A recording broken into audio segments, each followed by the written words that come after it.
I hold here in my formerly nicotine-stained fingers a copy of A Room Above a Convenience Store by William Taylor Jr. This is his latest release of poetry, the first one in 3, maybe 4 years. Who the hell do you think he is? Donna Tartt? Come out half a decade, give us a book. This here, if you're tired of Taylor's poems about the Vesuvio in San Francisco, Sunday afternoon in Vesuvio, this is all Taylor talks about, right? Well, now we get a break from this. Out of the 50 poems in this book, only 2 of them about Vesuvio. Thank you, WT2. We needed a break from Vesuvio. Now, he's a poet of nostalgia. Sentimental, let's say. Often speaks of Kerouac, Brodigan, Ginsberg, and then also of Ferlinghetti.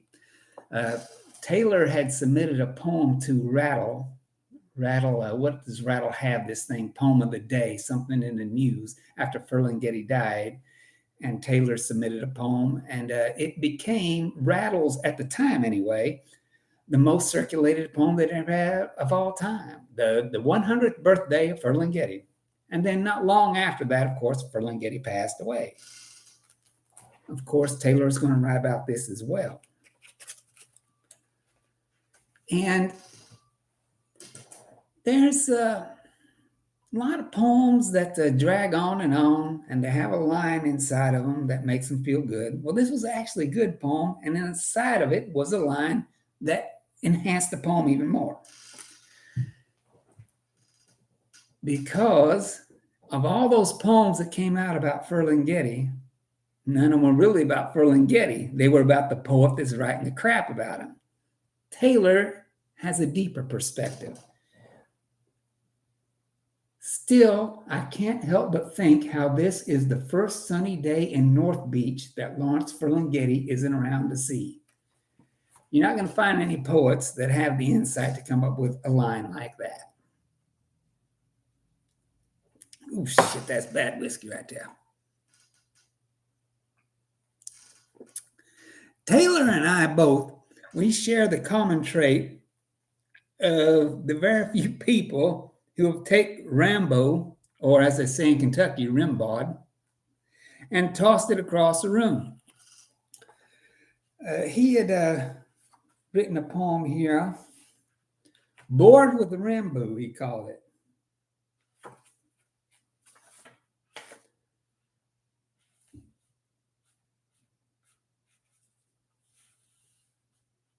I'm bored with Rambo, bored with drink and bored with no drink.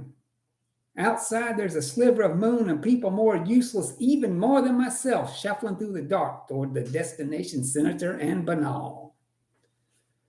The things that used to save me have faded, and even music seems emptied of magic. A few verses later, I toss Rambo aside and go back to Baudelaire. Not many people are willing to admit they would toss Rambo aside, but Taylor and I both have, so cheers to you. I don't get this. This shit's horrible.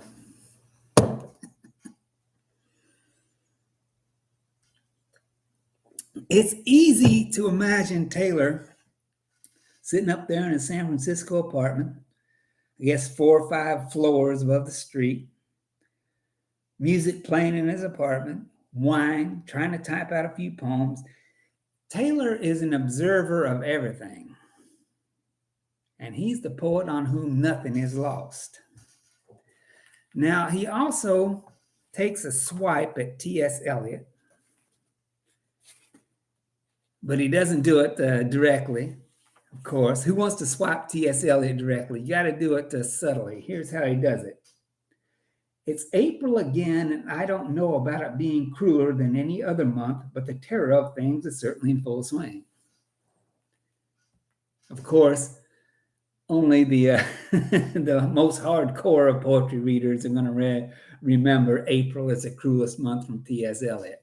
he does not mention T.S. Eliot in his poem when he takes that little swipe. I like that. Be subtle. That's one of the things that poets are hard, they can't really do. Taylor did it really good right there.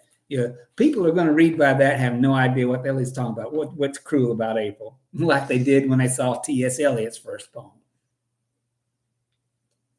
One of the joys of reading poetry you don't get from reading a thriller novel. It's a different kind of thrill. Here's a better kind of thrill. Now, he writes here an apostrophe to someone that no one else knows, someone named Sarah. We don't know who she is. And it's really touching here.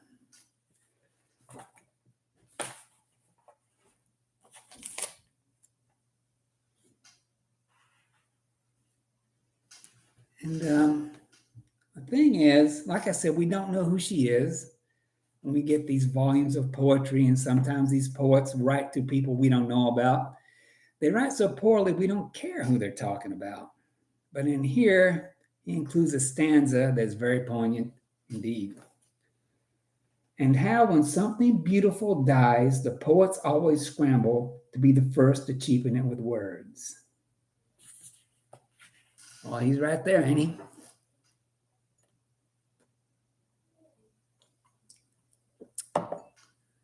Poets do cheapen things with words when they can't write, but that's not a problem Taylor has. He's got the talent to get the lines down. And then sometimes, every time you review a book, it's easy, even from a mediocre poet, for you to find a line or two, maybe even a stanza that stands out. It's rare that you get a whole poem from start to end, top to bottom, that completely just touches you. Taylor does that here in a poem called If Your Loneliness Were a Flag, You Could Wave It. I'm going to read this line for line. If your loneliness were a flag, you could wave it high above your conquered lands. If it were a car, you could paint it metallic blue and drive it over the cliffs of hell into a fiery sea. If it were a ship, you could fly it into the heart of the sun. If your loneliness were God, you could curse it or petition for mercy. If it were a stranger, you could turn it away at the door. If it were a heart, you could stop it. If your loneliness were love, you could steel yourself to it, toss its letters unopened into the trash. If it were a law, you could break it or strike it down.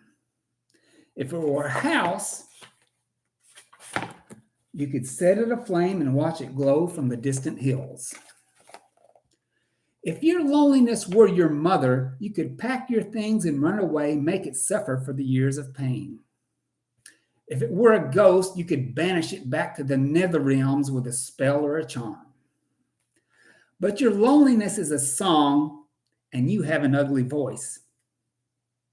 The neighbors complain every time you try and sing. Damn good poem right there. So we don't hear much from Taylor that often. Glad at last we don't have to hear too many Sunday afternoon Vesuvio poems after this one. But he's still sitting in these bars looking at everybody, observing everything, writing his stuff down. There's a damn good collection of poetry. Taylor, he's a nostalgic guy. Looking back, all these poets from San Francisco especially, he remembers. Kerouac Alley he brings up, Brodigan he brings up. And he also mentions somewhere in there, I can't remember, I didn't write it down. He's on a train, seeing some pretty girl on the train reading a book of Ginsberg poetry.